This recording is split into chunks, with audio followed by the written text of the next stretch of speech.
하나님의 말씀 골로새서 3장 15절로 16절 말씀입니다.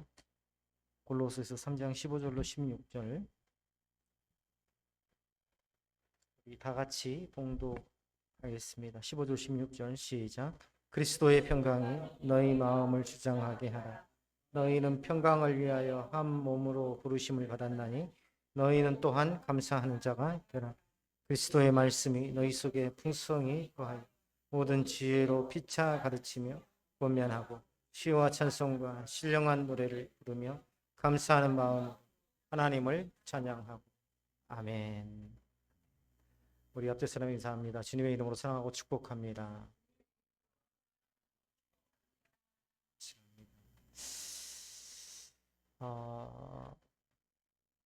우리 홈페이지에 들어오셔서 적극적으로 좀 댓글을 좀 많이 달으셨으면 좋겠어요. 설교 부분 같은 경우에도 한 번씩 댓글 좀 달아주시고, 왜냐하면 지속적으로 보시면 알겠지만 조회수가 굉장히 높습니다. 왜냐하면 제가 계속 노출이 되게끔 해놨어요, 우리 홈페이지를. 그래서 어떤 지역이냐면 해남, 무안, 그 다음에 강진, 장흥, 이쪽 일대에 사는 사람들이 강진 교회, 강진읍교회, 강진 지역교회, 강진 장로교회 조회하면 항상 우리 교회가 가장 먼저 뜨도록 제가 해놓았습니다. 그래서 조회수가 상당히 높아요, 사실은. 근데 막상 들어와 보면 설교만 있고 거기에 대한 피드백은 전혀 없고, 또 새벽 예배도 마찬가지입니다. 새벽 예배도 담당자를 정했더니 담당하시는 분만 댓글을 달아요. 우리 그러지 맙시다.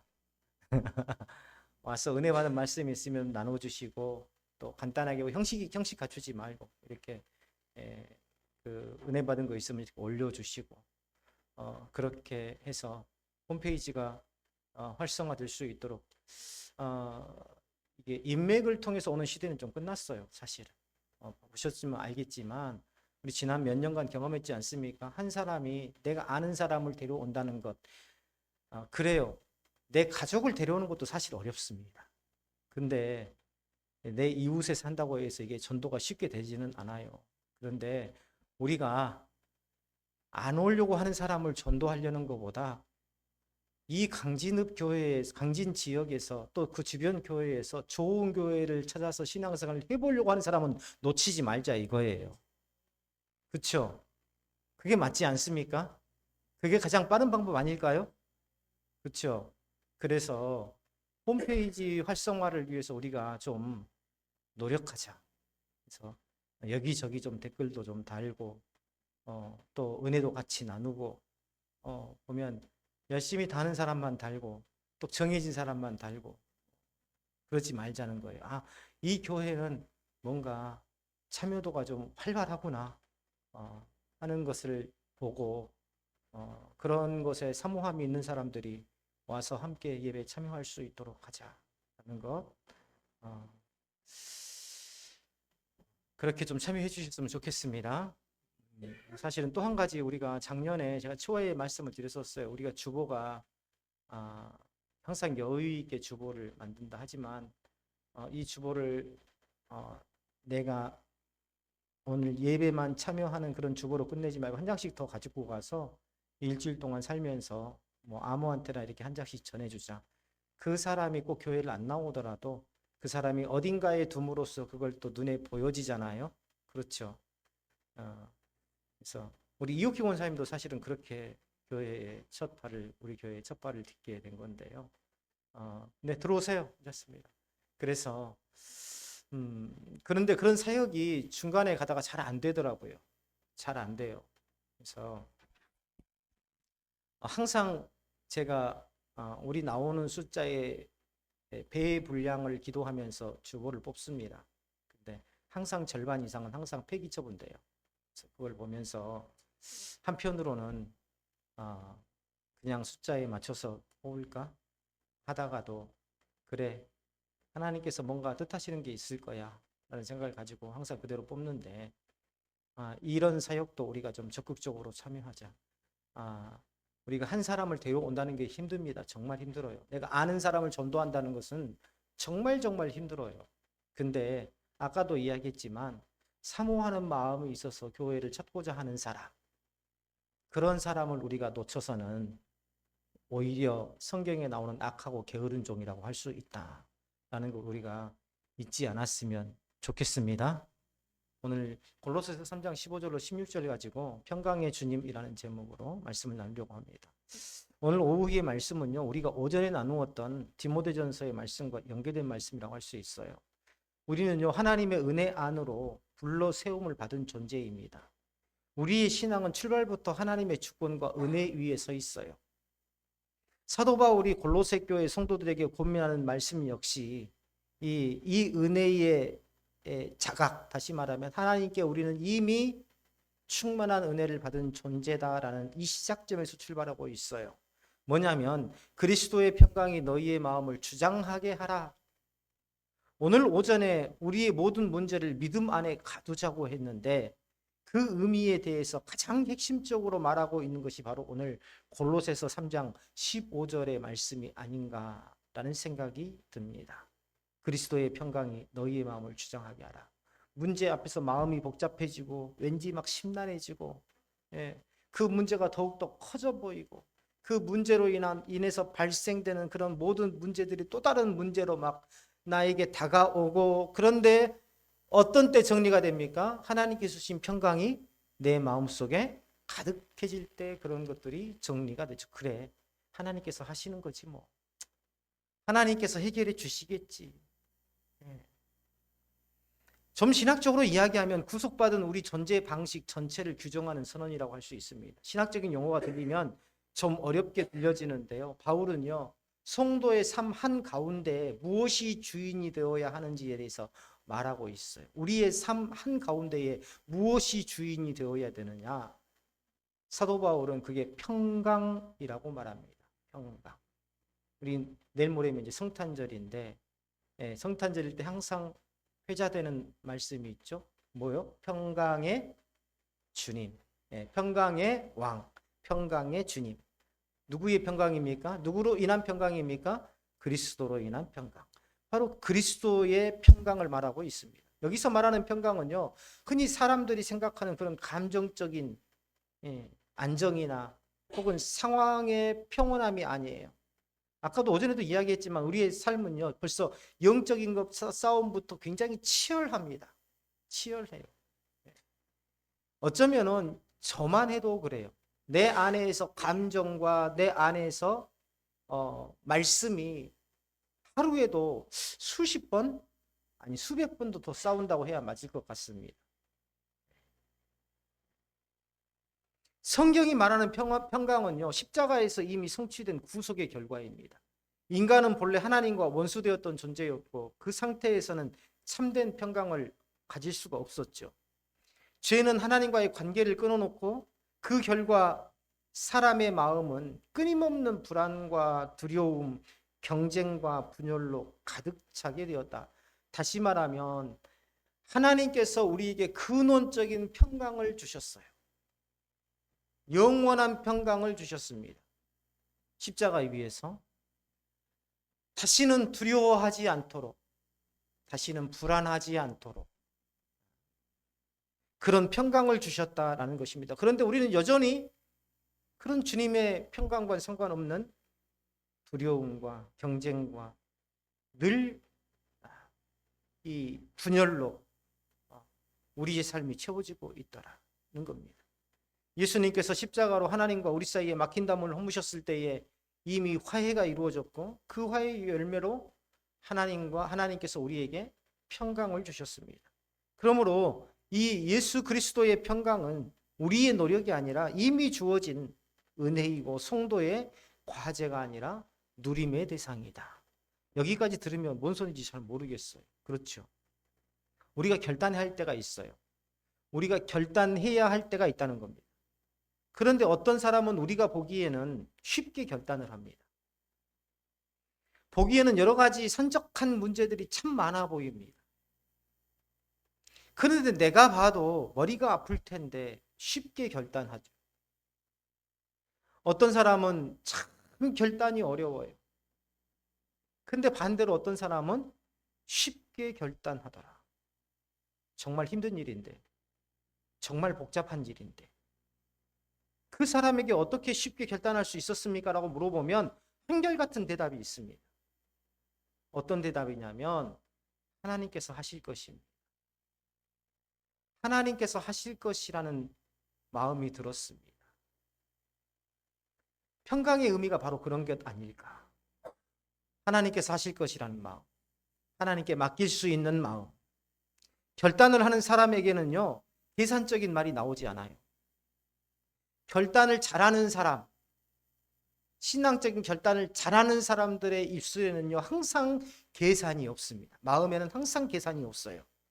이렇게 해서 저렇게 하면 수지타산이 맞고 그렇게 결단하게 되었다는 그런 말을 하지 않습니다. 수지타산이 맞아서 복잡하고 그런 상황 속에서 계산을 해보니까 그래 그 정도는 내가 할 수 있다라는 생각을 가지고 그래서 내가 순종하게 되었다. 결단하게 되었다. 이렇게 말하지 않아요. 쉽게 결단하는 사람들을 보면 정말 쉽다는 말 표현 자체가 그렇죠. 담대하게 결단하는 사람들을 보면 한결같이 하는 소리가 내가 아니라 하나님께서 하실 것이라는 확신이 들었습니다.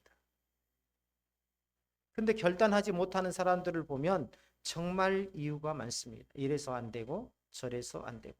바로 그 차이를 말하고 있는 거예요. 우리가 구원받음으로 우리는 이미 결말을 가지고 있는 사람들입니다. 오전에도 이야기했듯이 우리는 주님의 뜻을 이루어가는 과정 속에서 살고 있는 사람들이라는 것이죠. 아무리 굽게 가도 아무리 돌아가도 결국은 그 정해진 결말로 인도되고 있다는 것입니다. 그것을 말씀하고 있는 것이 바로 로마서 8장 28절. 하나님을 사랑하는 자들에게는 모든 것이 합력하여 선을 이루느니라. 이 말씀 아니겠습니까? 바로 그러한 믿음 안에서 평강이 오는 겁니다. 누구로부터 평강입니까? 우리에게 이미 결말을 주신 예수 그리스도로부터 얻은 평강입니다. 바울은요, 이 평강이 너희의 마음을 주장하게 하라. 이렇게 말하죠. 이 말에는 굉장히 분명한 의미가 담겨 있어요. 어떤 의미냐면 평강이 마음을 다스리지 않으면 반드시 다른 것이 마음을 다스리게 된다는 말입니다. 다시 말하면 하나님께서 주신 그리스도의 평강이 우리 안에 가득하지 못하면 뭔가 다른 것이 채워져 있다는 거예요. 우리의 마음은요, 항상 비어있는 상태가 아닙니다. 뭔가가 항상 채워져 있는 상태예요. 우리 마음은 그래요. 그래서 우리가 하나님께서 주신 그 평안이 우리 마음 가운데 채워지지 않으면 뭔가 그 대신에 다른 것이 채워져 있다는 거예요. 반드시 어떤 주인이 그 자리를 차지하고 있다는 의미입니다. 그래서 바울은 성도들에게 선택을 요구합니다. 우리의 판단과 감정과 결정의 최종 권한을 그리스도의 평강에 맡기라는 겁니다. 신앙이 단순히 예배당 안에 머무르는 게 아니라 주일이면 예배에 와서 참석하고 가는 게 아니라 삶의 모든 순간에 영향을 미쳐야 한다라는 의미이죠. 우리가 자녀들의 말씀 묵상을 정말 귀하게 여겨야 됩니다. 학교에서의 지식이 삶의 재료라고 한다면 말씀은 그것을 재료로 삼아 만들어갈 수 있는 힘이라고 할 수 있기 때문입니다. 우리 앞에 엄청나게 많은 곡식이 쌓여 있어요. 우리가 그릇을 준비하지 않으면 그 곡식을 다른 데서 옮겨가서 쓸 수가 없습니다. 그렇죠? 내 주먹으로 쥐는 것도 한계가 있어요. 내 주머니에 넣는 것도 한계가 있습니다. 저는요, 우리 인생은 하나님의 은혜 앞에 벌거벗은 자라고 생각합니다. 우리는요, 세상에서 내가 뭐 신발에도 놓고 여기 또 주머니에다 놓고 안주머니에 놓고 바지 주머니에 놓고 여기저기 넣으면 최소한 큰 한 그릇은 못 되더라도 어느 정도 먹을 수 있는 양은 되지 않겠어? 근데요, 하나님의 은혜는 우리가 주머니에 넣을 수 있는 게 아니에요. 그래서 하나님의 은혜 앞에 우리는 항상 벌거벗은 자와 같다. 내가 쥐을 수 있다면 얼마나 쥐을 수 있겠습니까? 입에다 넣을 수 있다면 얼마나 넣을 수 있겠습니까? 그렇죠? 중요한 것은 우리가 준비해야 돼요. 그릇을 준비해야 합니다. 그릇을 준비한 우리 아내하고 같이 아침 식사를 나누면서 그걸 나눴어요. 우리가 삶을 살면서 사람들은 저마다 많은 재료를 준비한다는 거예요. 피아노도 배우죠. 기타도 배우죠. 학교에서 지식도 배우죠. 어떤 사람은 연설하는 것도 배우죠. 예, 얼굴도 예쁘게 만들죠. 좋은 옷을 입죠. 좋은 집에서 살죠. 이런 모든 것들이 다 일종의 뭡니까? 하나님의 입장에서 본다면 하나님의 영광을 드러내기 위한 재료라는 거죠. 근데 그 재료들을 어떻게 쓸 것인지, 그 어떻게 쓸 것인지를 말해주는 게 바로 믿음이라는 겁니다. 그 재료들을 어떻게 쓸 것인지를 말해주는 것이 믿음이다. 근데 우리는요, 코앞에 아무리 쌓아두고도 힘이 없으면 뭔가를 만들 수 없어요. 우리 사회의 고질적인 질병 중에 하나가 뭐냐면 쌓아두는 것은 가르칩니다. 근데 사용하는 법은 가르쳐주지 않아요. 좋은 대학에 가야 된다? 좋은 직장에 취직해야 된다? 돈 많이 벌어야 된다? 왜 좋은 직장에 취직해야 되는지, 왜 돈을 많이 벌어야 되는지, 왜 우리의 인생이 가치 있게 살아야 되는지, 그것에 대해서는 우리는 소홀합니다. 권력을 얻는 방법만 가르쳐주고 그 권력을 어떻게 사용해야 하는지에 대해서는 무지하게 내버려 둔다는 것입니다. 그렇기 때문에 서울대학교 나온 사람들도 보면은요, 삶의 방식에는 정말 무지한 사람들 많습니다. 왜요? 최고의 지식을 가졌음에도 불구하고 그것을 어떻게 사용하는지에 대해서는 배우지를 않았기 때문이죠. 그래서 그런 권력의 자리에 올라가면 그 권력을 어떻게 사용할지 몰라서 자기 탐욕으로 사용하는 것이죠. 금요일 저녁에 전화가 왔어요. 서명한 목사님이라고. 은퇴 목사님이신데 자신의 고향교회인 신정교회를 위해서 힘써주어서 감사하다고 전화가 왔어요. 이게 무슨 말인가 한참 멍했습니다. 갑자기 전화가 왔어요. 생각하지도 못한 목사님한테, 그것도 은퇴 목사님한테. 제가 다행히 목사님의 전화번호를 입력해놓고 서명한 목사님이라고 이름을 입력했으니까 서명한 목사님이라고 내가 얼른 응대할 수가 있었었는데, 그래서 그 목사님이 하시는 말씀을 듣고 보니까 이충성 목사님이라는 분을 어떻게 알고 있느냐는 거예요. 그분이 신정교회의 외벽을 내년 3월에 리모델링 해주기로 했다는 소식을 들었다고. 근데 안 목사님이 도와주셔서 그렇게 되도록 해주셔서 감사하다고 그러세요.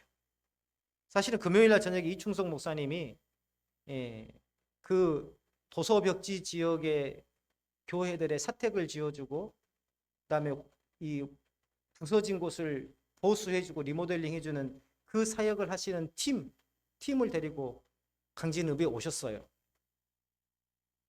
저랑 같이 식사를 했는데 그 중에 한 분이 그러시더라고요. 신정교회는 그래도 2층이네. 강남교회는 1층인데. 그 말뜻은 뭔지 아시죠? 말 안 해도? 그래서 그랬어요, 제가. 그래도 신전에 가보면 땅끝입니다. 강진의 땅끝입니다. 사소리가 있긴 하지만 실제적인 땅끝입니다. 면 단위입니다.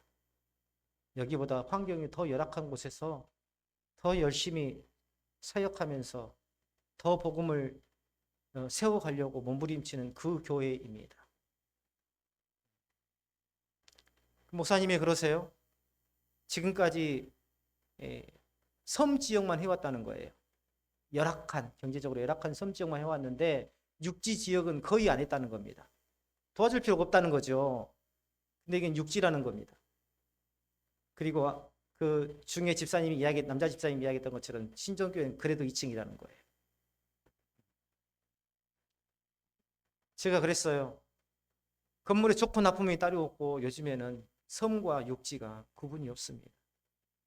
아시겠지만 섬도 전부 다 다리가 낮아 있고 또 섬이라고 해서 전부 다 경제적으로 열악한 건 아닙니다. 그렇다고 해서 또 육지가 경제적으로 좋은 것도 아닙니다. 다만 우리가 그래도 복음을 위해서 몸부림치는 교회를 돕고 교회를 세워가고자 하는 그런 교회를 위해서 헌신하는 것이 마땅하지 않겠습니까? 할 수 있다면 선정해서 도와주십시오. 이렇게 말씀을 드렸어요.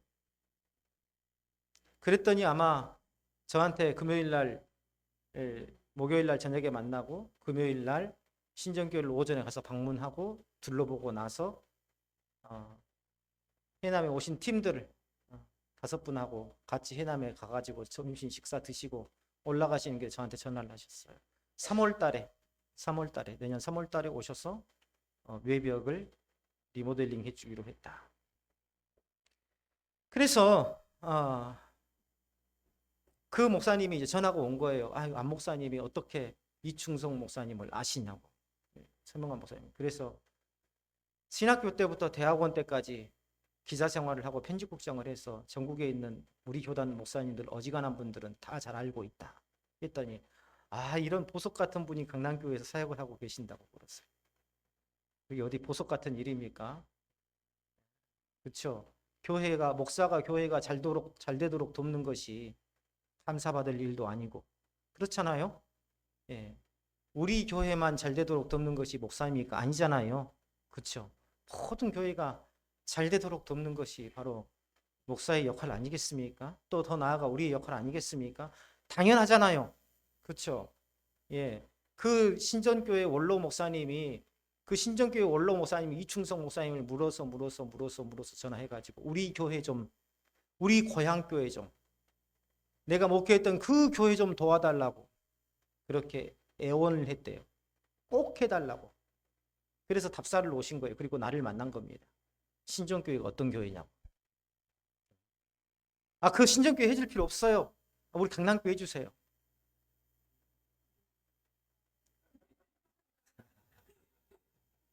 그랬으면 좋았겠어요?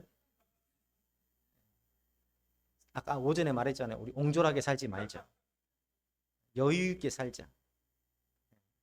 나만 알고 나만 생각하는 그런 삶을 살지 말자. 사실은 저는 인맥을 동원하는 일에는 스스로 인색합니다.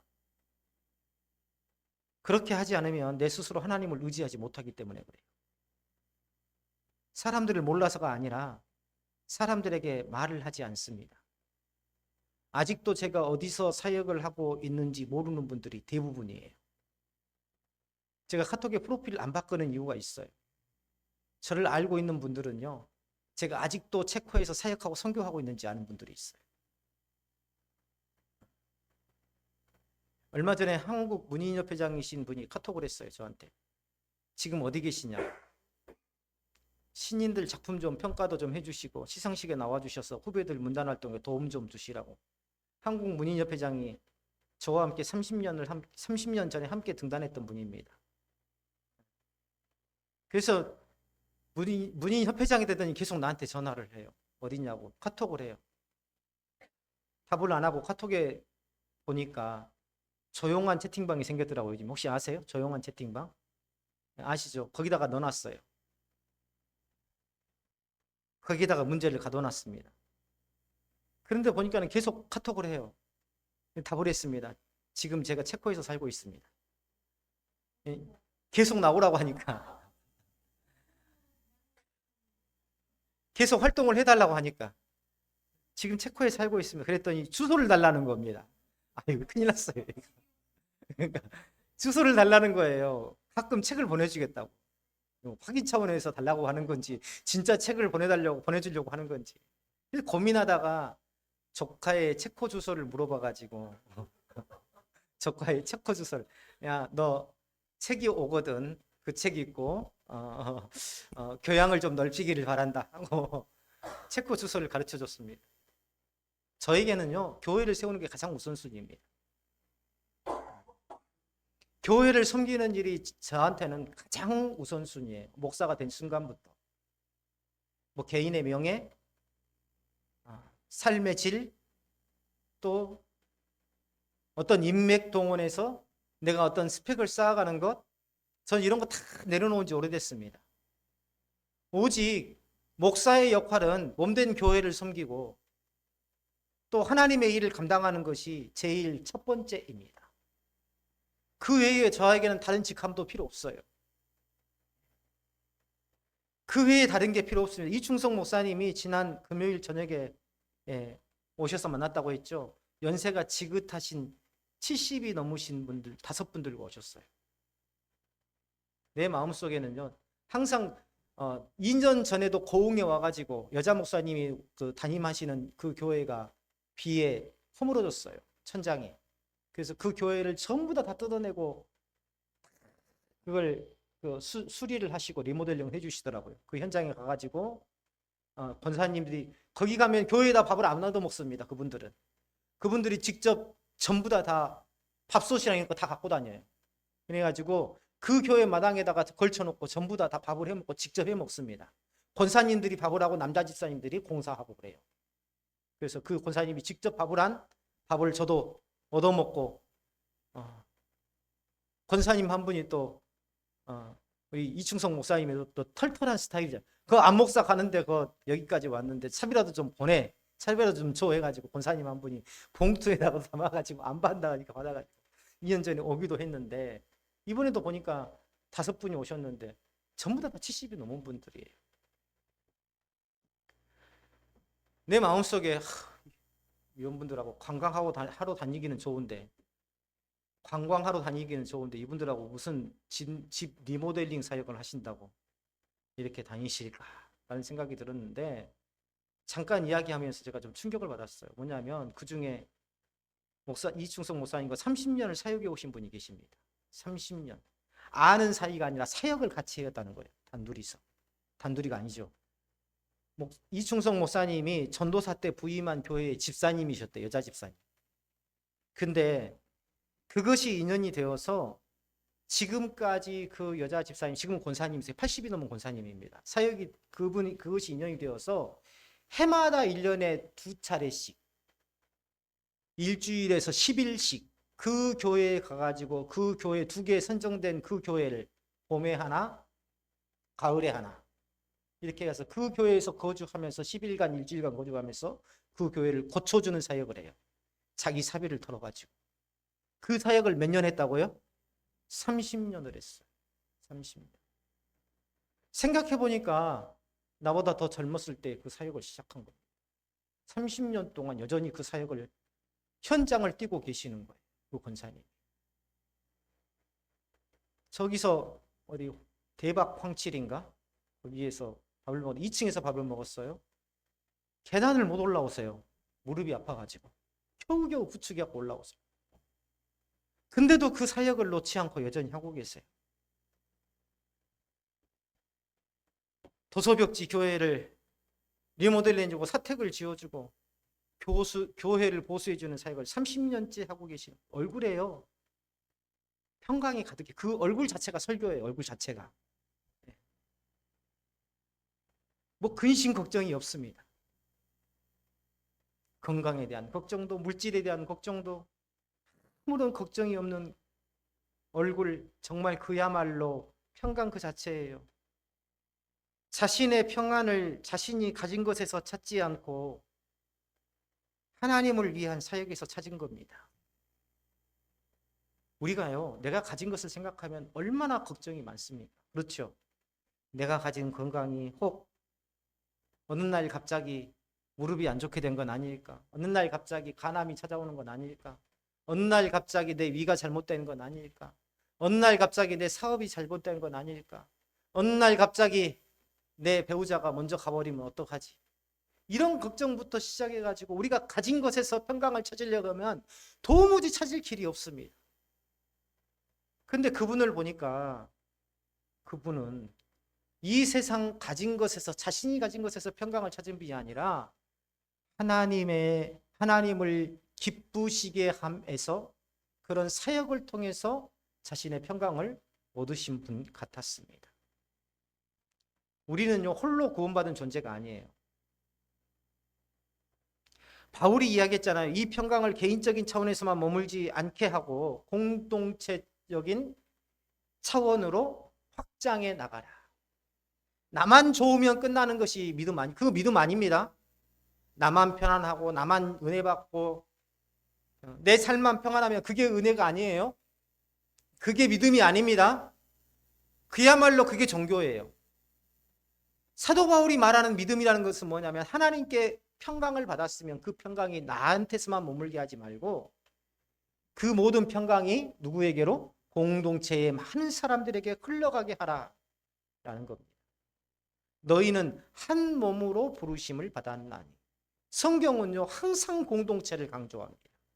너희는 한 몸으로 부르심을 받았다. 한 몸을 이루도록 부르심을 받은 존재. 교회는 개인 신앙이 개인의 신앙만을 위한 곳이 아니라 그리스도를 머리로 하는 모든 사람들의 신앙 공동체입니다. 그렇기 때문에 그리스도의 평강은 개인의 마음을 넘어서 공동체 전체에 임해야 한다. 평강은 개인의 위안을 넘어서 공동체를 하나 되게 하는 능력으로 작용하도록 해야 한다라는 겁니다. 교회 안에서 갈등이 있을 수 없죠. 없을 수 없죠. 서로 다른 생각과 배경을 가진 사람들이 모인 공동체이기 때문입니다. 그런데 중요한 것은요, 갈등의 존재 유무가 아니라 그 갈등을 누가 다스리고 있느냐는 거예요. 평강이 다스리는 공동체는 갈등 중에도 무너지지 않습니다. 보세요. 우리 찬양팀 1년 동안에 얼마나 많이 수고했습니까? 아침 9시 반까지 나오려면요, 집에서 8시 반에 출발해야 돼요. 어떤 분들은 11시까지 나오는 것도 힘들어, 버거워. 또 11시까지 나오는 것도 그런데 10시 40분까지 나와서 또 무슨 찬양을 하래 또. 근데요, 어때요? 우리 찬양팀은 9시 반부터 나와서 9시 반에 나와서 연습을 시작을 합니다. 9시 반에 나오려면 8시 전에 나와야 돼. 나와 있어야 돼요. 집에서 출발을 최소한 그렇게 출발을 해야 됩니다. 그런데도 어때요? 마음의 기쁨이 가득해요. 마음의 기쁨이 가득하다는 건 뭘로 가득하다는 거면 하나님께서 주신 평강으로 가득하다는 겁니다. 사역하고 은혜는 항상 비례합니다. 사역과 은혜는 항상 비례해요. 아까 그랬죠. 오전에. 목사인 내 안에서도 얼마나 짜증이 밀려오는지, 얼마나 감정적인 부분들이 하루에도 수십 번, 수백 번씩 몰려오는지. 그런데요, 감사한 것은 하나님께서 나를 내버려 두지 않으시고 항상 말씀 앞에 서지 않으면 안 되는 그런 환경을 나에게 주셨어요. 싫든 좋든 내가 말씀을 묵상하면서부터 묵상을 하면 하다가 어떻게 돼요? 내가 감정적이었구나. 내가 너무 감정에 치우쳤구나. 내가 잘못 생각했구나. 이런 것들을 깨닫게 하시더라는 겁니다. 무슨 내 영성이 뛰어나고 내가 평상시에 기도를 엄청나게 많이 해서 그런 게 아니에요. 나 같은 죄인을 하나님께서 여전히 말씀 앞에 두게 하심으로 그게 나를 사랑하는 방법입니다. 하나님이 나를 사랑하시는 방법이에요. 왜 나를 이렇게 머리 아프게 만드십니까? 아내한테도 가끔 넋두리식으로 그렇게 말을 합니다. 아니 왜 이 시골 교회에서도 좀 편안하게 목회하게 내버려 두시지? 왜 하나님께서 나를 이렇게 힘들게 하실까? 그럼 우리 아내가 웃으면서 그래요. 다 자기가 판 무덤이지 뭐. 스스로 만들었다는 겁니다. 내가 하고 싶어서 하나님께서 감동을 주시니까 하지. 왜 하나님 내버려 두시지 않느냐? 하나님께서 그게 나의 은혜예요. 그게 하나님의 은혜입니다.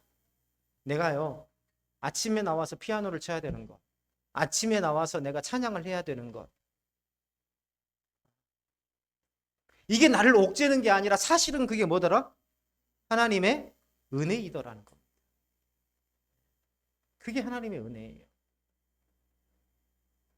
왜요? 그렇게 하지 않으면 나한테는 은혜가 없어요. 그렇게 하지 않으면 그 남는 시간에 내가 성경을 더 읽고 기도하나요? 그렇죠. 핸드폰 보죠. 네, 저도 그래요.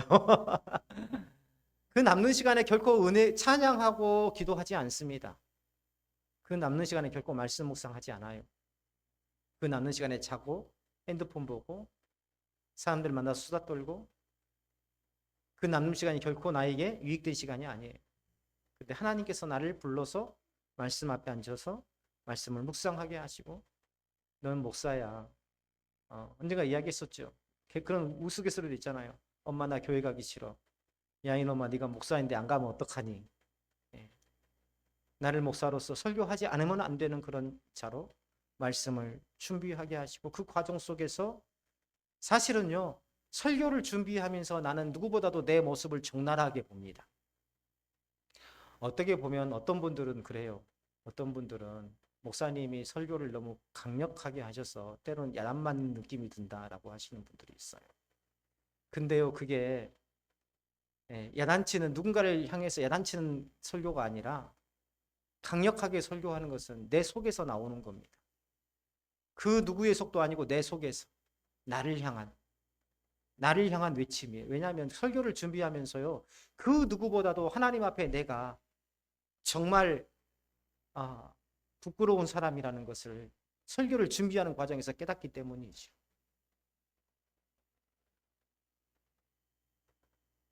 바울은 평강의 명령 다음에 감사하는 자가 되라라고 말합니다. 감사는 평강의 열매예요. 불평 불만이 많은 사람한테는 절대 감사가 나오지 않습니다.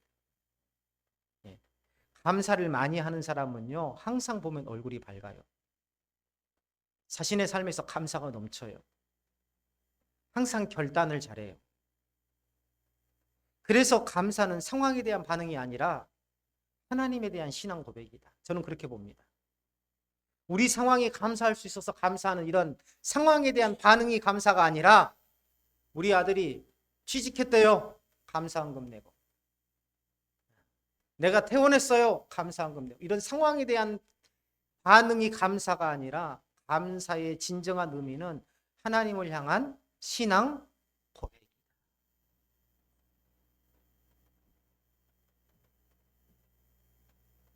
감사는 모든 것들이 만족스럽기 때문에 나오는 것이 아니라 모든 것이 하나님의 손 안에 있음을 믿기 때문에 나오는 것입니다.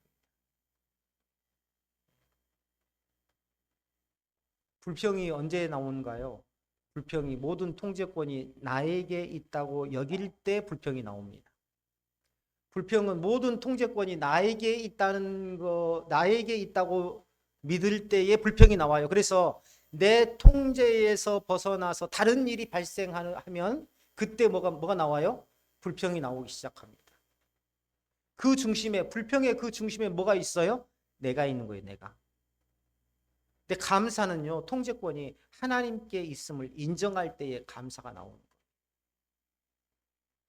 16절에서 뭐라고 하고 있습니까? 바울은 평강이 실제로 유지되고 확장되는 통로로서 말씀을 강조합니다.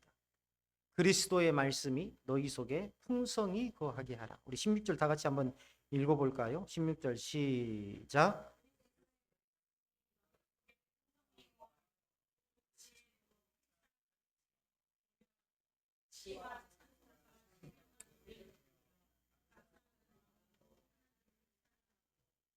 아멘. 말씀이 없는 평강은 오래가지 못합니다. 예전에 연탄 난로 떼보신 분 아마 기억하시고, 연탄 난로 위에 반드시 올라가야 되는 게 있어요. 뭐죠? 네? 술이요? 뚜껑? 물이요, 물. 주전자, 물. 근데요, 그 주전자가 달가닥 계속 소리를 낼 때가 있어요. 끓기 시작할 때. 그리고요, 그것도 많은 물이 아니라 적은 물이 끓을 때 더 소리가 요란해집니다. 우리가 믿음이 꽉 찬 사람은요, 온유합니다. 온유해요.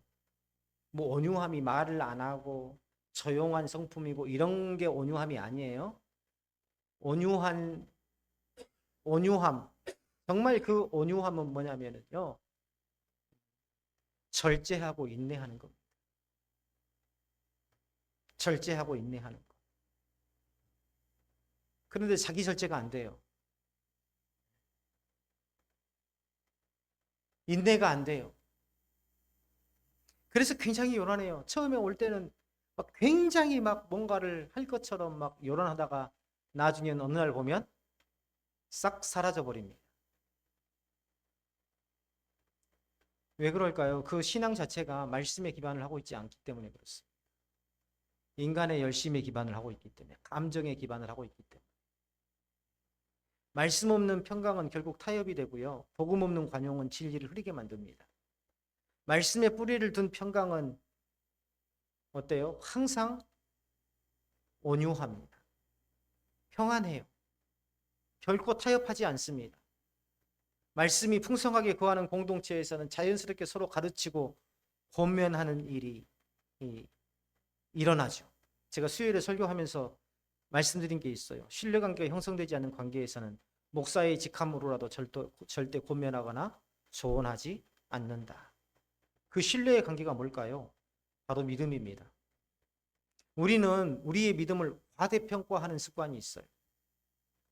야고보 사도가 야고보서에서 다루고 있는 게 뭐냐면 바로 믿음이 무엇이냐가 아니에요.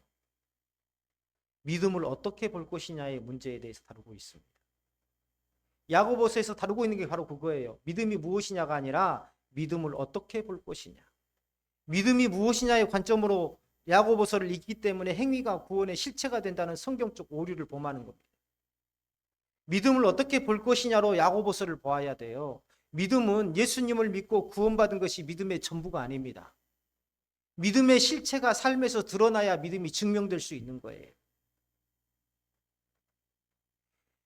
좀 복잡합니다. 예수 믿고 예수님을 믿으면 모두가 구원을 받지만 내가 구원받았다는 그 증거가 어디에 있느냐는 거예요. 바로 삶 속에서 내가 믿음으로 행할 때에 그 증거를 증명할 수 있다는 겁니다. 야고보 사도가 말하고 있는 게 바로 그거예요. 행위로 구원을 얻는다는 말이 아니라 어떤 사람은 야고보서를 근거로 행함이 있어야 구원을 얻는다. 구원이 더 온전해진다라고 가르치는데요. 이단적 가르침입니다. 잘못된 거예요. 우리가 받은 구원이 무엇으로 증명될 수 있느냐? 다시 말하면 야고보 사도에 의하면 그겁니다. 우리 삶 가운데에 믿음의 행위가 없다면, 더 정확하게 말하면 믿음의 열매가 없다면 나는 구원을 받았다고 착각하고 있는 거지 실제로는 아직 구원에 이르지 못했다. 내가 예수님을 믿고 있다고 착각하지 나는 진실로 예수님을 믿는 사람이 아닐 것이다. 이걸 확인하라는 겁니다. 무엇을 통해서? 내 삶의 믿음의 행위들을 통해서, 믿음의 열매들을 통해서 확인하라는 거예요. 야고보 사도가 말한 게 바로 그거예요. 믿음을 구체적인 삶으로 증거하는 것은 매우 어렵다. 어쩌면 그건 불가능한 일이다. 그게 가능한가요? 우리가 구원받았다는 것을 우리의 행위로 증명할 수 있나요? 그게 가능하던가요? 불가능합니다. 불가능해요. 왜냐하면요, 이단들을 보세요. 우리보다 더 열심입니다. 그렇죠? 행위로는 더 열심히 해요. 우리는 증명할 수 없어요. 증명할 길이 없어요. 우리의 믿음을, 우리가 구원받은 자라는 것을, 하나님의 은혜를 우리는 증명할 길이 없어요. 야고보 사도가 말한 게 바로 그거예요. 그래서 우리는 하나님 앞에 겸손할 수밖에 없다는 겁니다. 그래서 우리는 하나님 앞에 겸손할 수밖에 없다는 거예요. 많은 목회자들, 많은 설교 사역자들이 착각하고 있는 게 있어요. 자신들이 성도를 인도한다고 생각합니다.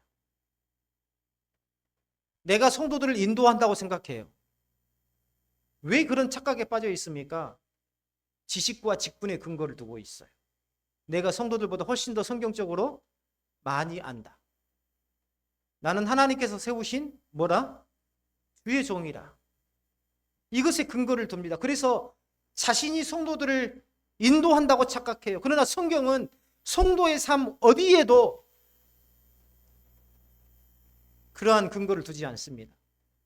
오직 성도의 삶의 근거는 하나님께만 있다고 근거를 둡니다. 예수 그리스도에게만 근거가 있다고 이야기합니다.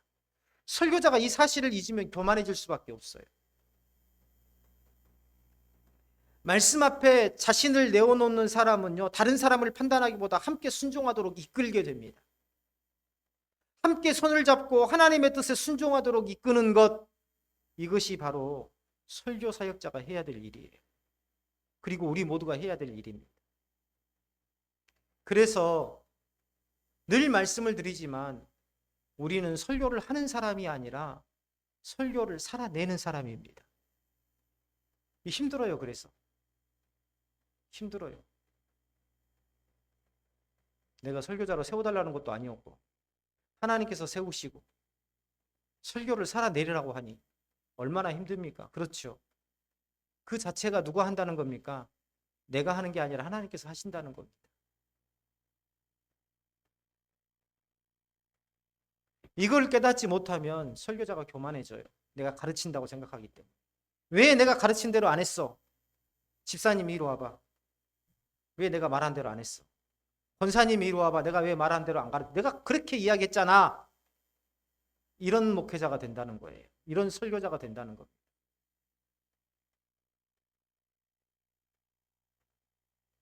우리 모두가 해야 될 일, 이것이 바로 사도 바울이 말한 다 같이 손잡자는 거예요. 모두가 함께 손을 잡고 함께 가자는 겁니다. 함께 나를 따라오라. 앞으로 나가. 이게 아니라 함께 손을 잡고 나가자는 거예요. 사도 바울이요, 여기에서 이 정말 이 멋진 이야기를 했는데요. 이런 거 사도 바울이 이러한 이 뭡니까? 함께 나아감, 하나됨에 대해서 정말 멋진 이야기를 했는데 뭐라고 했냐면 시와 찬미와 신령한 노래라고 했어요. 성도의 연합, 함께 주의 뜻을 이루어가는 아름다운 공동체. 이걸 뭐라고 했냐면 시와 찬미와 신령한 노래라. 뭐 어떤 강사님들을 보니까 무슨 시가 무슨 뜻이야, 찬미가 무슨 뜻이야, 신령한 노래는 무슨 뜻이야, 이렇게 풀어내더라고요. 그런데요, 사실은 그렇게도 이야기할 수 있습니다. 그러나 본질적인 건 뭐냐면 하나님 앞에 이건 나는 점층법이라고 봐요. 시가 노래가 되고 노래가 찬미가 되고 그 모든 것이 뭐예요? 하나님을 향한, 하나님께 올려드리는 성도의 신령한 노래가 되더라. 예배가 되더라. 점층법이라고 합니다. 시와 찬미와 신령한 노래라는 것은 하나님께서 가장 기뻐하시는 게 뭐겠어요? 주 안에서 하나 됨. 주 안에서 연합하여서 하나가 되어서 주의 사역을 감당하는 것. 이번에 교회 김장하면서요, 모두가 와가지고 다 십시일반 이런 모양 저런 모양으로 참여하고, 참여하고 하나 되는 그런 모습. 또 우리 장로님 댁에서 김장한다니까 또 오셔가지고 또 도우실 수 있는 분들 도와주시고 하는 그런 모습을 보면서 이게 바로 시와 찬미와 신령한 노래가 아닌가 하는 생각이 들었습니다. 찬송은요, 분위기를 만들어가는 장치가 아니에요. 예배 전에 어떤 그런 말씀을 하시더라고. 어떤 분이 찬송은요, 마음을 물렁물렁하게 합니다. 재밌는 표현이죠. 그래서 말씀이 잘 전해지도록 마음을 물렁물렁하게 하는 역할을 하는 게 찬송이래요. 찬송은 그게 아닙니다. 찬송은 예배의 본질이에요. 지난번에 전도사님이 주일 오후 예배 때 찬송에 대해서 이야기할 때 그 이야기를 하시더라고요. 찬송은 예배의 본질이다. 말씀을 곡조로 우리 마음 가운데 새기는 것이 찬송입니다. 어쩌면 설교보다도 더 아름다운 게 뭐예요? 찬송일 수 있습니다. 왜요? 설교는 단 하나의 텍스트로서의 음성으로서 들려지는 거지만 찬송은 그 음성에다 하나를 더한 거예요. 뭘 단 겁니까? 곡조를 단 것 아닙니까? 더 심오하고 더 아름답고 더 마음에 새겨지는 것이죠. 우리 교회의 위기는요, 외적인 환경보다 내적인 중심의 상실에서 비롯되는 경우가 많습니다. 교회의 본질은 그거예요. 아무리 좋은 대골 같은 아름다운 화려한 건물을 가지고 있어도 교회답지 않은 교회들이 얼마나 많습니까? 우리가 중심을 잃어버려서는 안 돼요. 그리스도의 평강이 아닌 다른 것이 우리의 마음을 지배할 때에 교회는 쉽게 분열됩니다. 자신의 경험과 생각이 말씀보다 앞설 때 평강은 사라지고 다툼이 남게 됩니다. 간혹 우리 아이들이 와서 예배를 드리잖아요. 어쩔 때에는 우리 아들이 예배 시간에 목사 아들이니까 좀 정신 차리고 우리 병영대형교회 가서 수요 예배를 인도하는데요. 병영대형교회 아들이 군대 제대하고 어머니 아버지한테 좀 더 몇 달간 있겠다고 와갖고 있어요 지금. 근데 대형교회 아들이 다른 분들은 전부 다 노인분들이죠. 근데 탁 앞에 앉아가지고 얼마나 말씀을 달게 받는지, 찬양도 얼마나 열정적으로 하는지. 야, 근데 우리 아들은 어느 날 왔는데 피곤해서 그런지 아우 그냥 지어받고 싶어요. 한데 그런 마음. 근데요, 어때요? 그 순간에 설교자가 설교가 제대로 될까요? 설교를 하긴 하지만 막 마음속이 복잡해져요, 막. 근데 중요한 것은 그런 감정에 휘둘리지 않아야 돼요. 예. 누구한테 맡길 수 있어야 돼요? 하나님께 맡길 수 있어야 돼요. 하나님께서 하실 거예요. 언젠가는 하나님의 때에 말씀의 달콤함, 말씀의 소중함, 말씀이 내 삶을 세운다는 것을 깨닫게 하시겠지. 누구에게 맡기는 거예요? 하나님께 맡기는 겁니다. 그러므로 내 안에 평강이 임하여서 내가 하나님의 말씀을 더욱더 은혜롭게 전할 수가 있는 거예요. 우리 자녀들에게도 마찬가지입니다. 그리스도의 평강은 우리에게 이미 주셨어요. 근데 우리가 우리의 것을 제대로 누리지 못하고 있습니다. 뭐 때문에? 감정 때문에. 평강이 실제로 우리의 마음을 주장하게 하는 것, 이거 참 중요해요. 이것을 위해서 우리가 말씀 앞에 서는 거예요. 이것을 위해서 우리가 기도를 하는 겁니다. 기도 자체가 우리의 상급이 되어서는 안 돼요. 나는 기도 빠지지 않는다. 나는 하루에 기도 2시간씩 해. 기도 자체가 상급이 되어서는 안 됩니다. 말씀 묵상하는 것 자체가 상급이 되어서는 안 돼요. 우리가 무엇을 지키기 위해서 우리 마음 가운데에 그리스도의 평강을 지키기 위해서 내가 매일 말씀 앞에 서고 내가 짧은 시간이라도 하나님 앞에 기도하고 우리 안에서 풍성히 하나님의 은혜가 유지되고 감사와 찬송이 삶 가운데서 자연스럽게 흘러나올 수 있도록 그때에 교회는 세상이 흉내낼 수 없는 연합과 하나됨을 드러낼 수 있습니다. 오늘도 평강의 주님께서 우리의 마음과 공동체를 온전히 다스리시기를 주님의 이름으로 축원합니다.